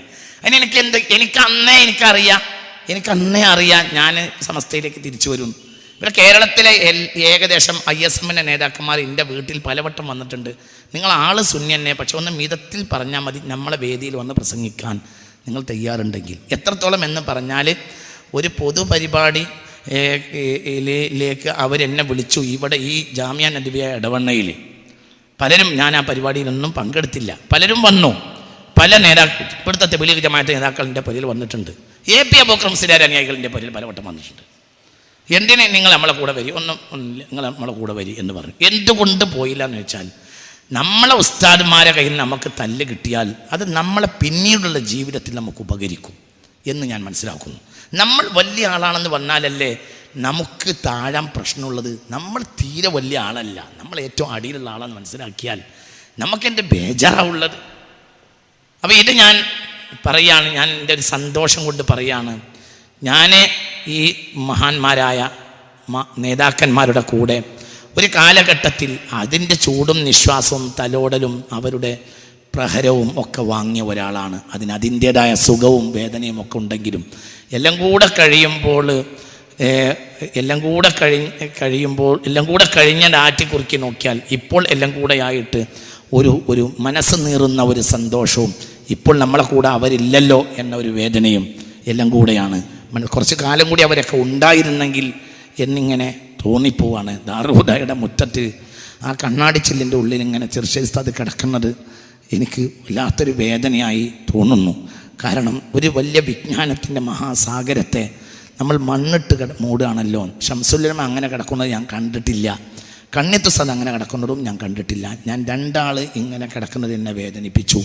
ഒന്ന് ബഹുമാനപ്പെട്ട ചെറുശ്ശേരി ഉസ്താദ്, ഒന്ന് മരണപ്പെട്ടു പോയ CM ഉസ്താദ്. അദ്ദേഹം ഇതുപോലെയുള്ള ഒരാളായിരുന്നു. അദ്ദേഹത്തിന് അവസാനം ഞാൻ മാപ്പിള കലകളിലെ തെർബിയത്തിൻ്റെ താളം എന്ന ഒരു പ്രസംഗം നടത്തി കോഴിക്കോട്. ആ പ്രസംഗത്തിന് വന്ന ആളുകളിൽ പല ആളുകളും അന്ന് വേദിയിൽ നിന്ന് ഇറങ്ങിപ്പോയി. സാധാരണ ഇവിടെ വയലാണ് ഉണ്ടാവാറുള്ളത്, ഇന്നിവിടെ ഗാനമേള എന്ന് പറഞ്ഞ് ഇറങ്ങിപ്പോയി. അങ്ങനെ ആ വയല് കഴിഞ്ഞതിന് ശേഷം പിറ്റേ ദിവസം റമദാൻ കഴിഞ്ഞതിന് ശേഷം അതിന് പാട്ടാണ്, ഏകദേശമൊക്കെ പാട്ടാണ്. അപ്പോൾ ആ പരിപാടി കഴിഞ്ഞ് പിറ്റേ ദിവസം CM ഉസ്താദ് എന്നെ വിളിച്ചു. അതായത് 6 നോമ്പിൻ്റെ ഒരു സമയത്ത് വിളിച്ചിട്ട് പറഞ്ഞു, എൻ്റെ ബാപ്പാടെ പേരിൽ കേരളത്തിലെ ഏറ്റവും നല്ല പ്രബോധകന് ഒരു അവാർഡ് ഏർപ്പെടുത്താറുണ്ട്. ഇടക്കിടക്ക് എപ്പോഴെങ്കിലുമൊക്കെ അതിനൊരാളെ കിട്ടുള്ളൂ, അങ്ങനെ കൊടുക്കാറുണ്ട്. ഇത്തവണ ഏറ്റവും പ്രധാനപ്പെട്ട നല്ല പ്രബോധകനുള്ള അവാർഡ് നിങ്ങൾക്ക് തരാൻ ഞാൻ തീരുമാനിച്ചിട്ടുണ്ട്. അതുകൊണ്ട് നിങ്ങൾക്ക് സൗകര്യപ്പെട്ട ഒരു ഡേറ്റ് തരും എന്ന് പറഞ്ഞ് ഞാനും അന്ന് CM ഉസ്താദിന് വയ്യ, വീട്ടിലേക്ക് വിളിച്ചു വരുത്തി മനോഹരമായ ഇംഗ്ലീഷിൽ എഴുതി അത് ടൈപ്പ് ചെയ്ത് മനോഹരമാക്കി അവിടുന്ന് സീൽ വെച്ച് കേരളത്തിലെ ഏറ്റവും പ്രധാനപ്പെട്ട പ്രബോധകനുള്ള അവാർഡ് എന്നത് ആ അവാർഡ് അന്ന് അദ്ദേഹത്തിൻ്റെ വീട്ടുമുറ്റത്തൊരു പന്തലിട്ട് അയൽവാസികളൊക്കെ വിരിച്ചു വരുത്തിയിട്ട് അദ്ദേഹം പ്രസംഗിച്ചു. റഹ്മത്തുള്ളാഹിയുടെ പല പ്രസംഗവും ഞാൻ കേട്ടിട്ടുണ്ട്. പക്ഷേ മാപ്പിള കലകളിലെ തെർബിയത്തിൻ്റെ താളം എന്ന ഒരു വല്ലാത്തൊരു പ്രഭാഷണമാണ്. അതിൻ്റെ ഉള്ളടക്കം എനിക്ക് വളരെ ബോധ്യപ്പെട്ടു. നന്മയുടെ പുതിയ രീതികൾ കണ്ടെത്താനുള്ള ശ്രമം വളരെ നല്ലതാണ്. അതിൻ്റെ പേരിലാണ് അദ്ദേഹത്തിന് അവാർഡ് കൊടുക്കുന്നത് എന്ന് പറഞ്ഞ് അദ്ദേഹം പ്രശംസിച്ചു. പിന്നെ 1-2 പരിപാടികളെ CM ഉസ്താദിനോട് കൂടെ പങ്കെടുത്തിട്ടുള്ളൂ. പിന്നെ ആ കണ്ണാടിച്ചില്ലിൽ ബഹുമാനപ്പെട്ടവരിങ്ങനെ കിടക്കുന്നത് ഞാനും അമീർ ഫൈസിയും കൂടെ പോയി കണ്ടു. ഇപ്പോഴും അത് നീറ്റലുള്ള ഒരു അനുഭവമായി നമുക്ക് ബാക്കിയാണ്. അല്ലാഹു തആല അതിൻ്റെ ഘാതകരെ പുറത്തു കൊണ്ടുവരാൻ തൗഫീഖ് നൽകട്ടെ. അള്ളാഹു അതിന് പരിഹാരം ഉണ്ടാക്കി തരട്ടെ. ഞാൻ അവസാനിപ്പിക്കുകയാണ്. ഏതായാലും നമ്മുടെ മുന്നിൽ നടന്നു പോയ ആളുകളെല്ലാം വലിയ വലിയ ആളുകളായിരുന്നു. അവർ വലിയ മനസ്സുള്ള ആളുകളായിരുന്നു. ബഹുമാനപ്പെട്ട CH ഐദ്രോസ് മുസ്ലിയാർ അതിൽപ്പെട്ട ഒരു ഉദാഹരണമാണ്. നിറഞ്ഞ മനസ്സുള്ള ആളുകൾ, എല്ലാവരെയും അംഗീകരിക്കുന്നവർ, എല്ലാവരുടെ മുന്നിലും വിനയമുള്ളവർ, സമൂഹത്തിന് എന്നാൽ നിറഞ്ഞ വിജ്ഞാനവും ധർമ്മവുമുള്ളവർ, അങ്ങനെയൊക്കെയുള്ള ആളുകളാണ് നമ്മുടെ മുന്നിൽ ഉണ്ടായത്. പണം കൊണ്ടും പ്രശസ്തി കൊണ്ടും അധികാരത്തിൻ്റെ കരുത്തുകൊണ്ടും നമ്മളെ നെക്കിക്കൊല്ലാൻ പലരും ശ്രമിച്ചിട്ടും ഈ സാത്വികന്മാരായ മഹാന്മാർ നമ്മുടെ കൂടെ ഉള്ളതുകൊണ്ട് നമുക്കൊരു പോറലും പറ്റാതെ ഇന്നും സമസ്ത ജമാഅത്തുൽ ഉലമ നിലനിൽക്കുന്നു എന്നത് ചെറുശ്ശേരി ഉസ്താദിൻ്റെയൊക്കെ ജീവിതത്തിൻ്റെ ബാക്കി പത്രമായി നാം മനസ്സിലാക്കണം. അല്ലാഹു തആല അവിടത്തേക്ക് മഗ്ഫിറത്ത് നൽകട്ടെ, മർഹമത്ത് നൽകട്ടെ. ഏതെന്തൊക്കെ ആയാലും സമുദായ ശരീരത്തിനോട് ഒട്ടിച്ചേർന്ന് നിന്ന് മുന്നോട്ട് പോകാൻ ഓരോരുത്തരും അധ്വാനിക്കണം. മലബാറിൻ്റെ ഏറ്റവും വലിയ 2 കാര്യം മലബാറിലുള്ളത്, മലബാറിലെ മതനേതൃത്വമായി ബഹുമാനപ്പെട്ട സമസ്ത കേരള ജംഇയ്യത്തുൽ ഉലമ ഉണ്ട് എന്നതുകൊണ്ട് ഇവിടെ എല്ലാം വളരുന്നുണ്ട്. മലബാറിൽ മുസ്ലിം രാഷ്ട്രീയ സംഘശക്തി ഏറ്റവും ഉന്നതമാണ്. എന്തുകൊണ്ട്? മുസ്ലിം രാഷ്ട്രീയ ശക്തി വളരെ ഉന്നതമാണ്. എന്തുകൊണ്ട്? ഇവിടെ സമസ്തയുണ്ട്. സമസ്ത ദുനിയാവിൻ്റെയും ആഖിറത്തിൻ്റെയും കൂടെ നിന്ന, അതിൻ്റെയൊക്കെ നന്മയുടെ കൂടെ നിന്ന ഒരു പ്രസ്ഥാനമായതുകൊണ്ട്. അതേ സമയത്ത് തെക്ക് ഈ രാഷ്ട്രീയ പ്രസ്ഥാനമുണ്ട്. ഇത്ര പേര് സമസ്തക്കില്ലാത്തത് കൊണ്ട് ഒരു മണ്ഡലത്തിൽ പോലും അധികാരം നേടാൻ ഈ രാഷ്ട്രീയ പ്രസ്ഥാനങ്ങൾക്ക് കഴിയുന്നില്ല. മുസ്ലിങ്ങൾ എമ്പാടുമുള്ള മണ്ഡലത്തിൽ പോലും കഴിയുന്നില്ല. എന്തുകൊണ്ട്? മതനേതൃത്വം അത് കേവലം മതനേതൃത്വമല്ല, സമൂഹത്തോട് താദാത്മ്യപ്പെടുന്ന സമസ്തയെ പോലെയുള്ളൊരു മതനേതൃത്വം മാത്രമേ സമൂഹത്തിന് ഉപകരിക്കൂ എന്ന് ബുദ്ധിയുള്ള ആളുകൾക്കെങ്കിലും ഇനി ഇതിനകം മനസ്സിലായിട്ടുണ്ടാകും. അതുകൊണ്ട് സമസ്തയുടെ കൂടെ നിൽക്കുക. മഹാനായ ചെറുശ്ശേരി ഉസ്താദ് കത്തിച്ചേർച്ച അവരുടെ മുൻഗാമികൾ വഴി വന്ന ആ ഒരു വെളിച്ചം, എല്ലാത്തിനെയും തള്ളിക്കളയുക, എല്ലാവരെയും കുറ്റം പറയുക എന്നതിനൊക്കെ പകരം അതിനൊന്നും ഇനി നമ്മളെ സംബന്ധിച്ചിടത്തോളം നേരെയില്ല. നമ്മളെ ഡ്യൂട്ടി ചെയ്യുക. നമ്മൾ പരമാവധി നന്മയെ ഉൾക്കൊള്ളുക, പരമാവധി ആളുകളെ കൂട്ടിപ്പിടിക്കാൻ ശ്രമിക്കുക. സമൂഹത്തിൽ നിന്ന് മെല്ലെ മെല്ലെ തസവുഫ് നഷ്ടപ്പെട്ടുകൊണ്ടിരിക്കുകയാണ്. വിജ്ഞാനത്തിൽ തസവുഫ് കൂടി ചേർന്നിട്ടില്ലെങ്കിൽ അതിൽ ജനാദിഖത്തായിരിക്കും പിന്നെ വരിക. അള്ളാഹു നമ്മളെ കാത്തുരക്ഷിക്കട്ടെ. ഇതെല്ലാം കൂടെ ഈ ഇസ്ലാമും ഈമാനും ഇഹ്സാനും ഒരുമിച്ച് കൊണ്ടുപോകാൻ വരക്കൽ ബാലവി മുല്ലക്കോയ തങ്ങൾ മുതൽ ചെറുശ്ശേരി ഉസ്താദ് വരെയുള്ള ആ തലമുറ, പിന്നീട് വന്നവരും ശ്രമിച്ചു, അവർക്കതിന് കഴിഞ്ഞു. ഇന്നുള്ളവർക്കും അത് അത് കഴിയുന്നു. പുതിയ തലമുറ എൻ്റെ മുന്നിലിരിക്കുന്ന നിങ്ങളുടെ കൈകളിലാണ്. ഈ ഈമാനും ഇസ്ലാമും ഇഹ്സാനും ഒന്നിച്ചു കൊണ്ടുപോകാനും സമൂഹത്തിൻ്റെ വെല്ലുവിളികളെ മനസ്സിലാക്കി യഥാർത്ഥമായ വിജ്ഞാനം നേടാനും ഓരോരുത്തരും ശ്രമിക്കണമെന്ന് ഇത്തരുണത്തിൽ അപേക്ഷിച്ചുകൊണ്ട് അല്ലാഹു തആല അവർക്ക് മഗ്ഫിറത്ത് നൽകട്ടെ, മർഹമത്ത് നൽകട്ടെ. അല്ലാഹുവിൻ്റെ ഫിർദൗസിൻ്റെ വാതിൽ അല്ലാഹു സുബ്ഹാനഹു വ തആല അവർക്ക് തുറന്നു കൊടുക്കട്ടെ. അല്ലാഹു സുബ്ഹാനഹു വ തആല അവരിൽ വല്ല സല്ലാത്തുകളും വന്നിട്ടുണ്ടെങ്കിൽ അല്ലാഹു അവർക്കെല്ലാം മാപ്പാക്കി കൊടുക്കട്ടെ. അല്ലാഹു നമ്മുടെ വാക്കിലോ മറ്റോ പെരുമാറ്റത്തിലോ അവരോടെങ്കിലും വല്ല ആദാബ് കേടും നമ്മളിൽ വന്നു പോയിട്ടുണ്ടെങ്കിൽ അല്ലാഹു നമ്മൾ നിന്ന് അത് മാപ്പാക്കുകയും മഹാന്മാർക്ക് അല്ലാഹു തആല അവരുടെ ഹസനാത്തിൻ്റെ സ്ഥാനത്ത് അത് വെച്ചു കൊടുക്കുകയും അല്ലാഹു സുബ്ഹാനഹു വ തആല അവർക്ക് ഉന്നതമായ ദറജ ഏറ്റി കൊടുക്കുകയും ചെയ്ത് നാളെ നമ്മയും അവരെയും ഫിർദൗസിൽ മുത്തുനബിയോടുകൂടെ കണ്ടുമുട്ടാൻ അല്ലാഹു തആല തൗഫീഖ് നൽകട്ടെ. വ ആഖിറു ദഅവാന അനിൽ ഹംദുലില്ലാഹി റബ്ബിൽ ആലമീൻ. അസ്സലാമു അലൈക്കും.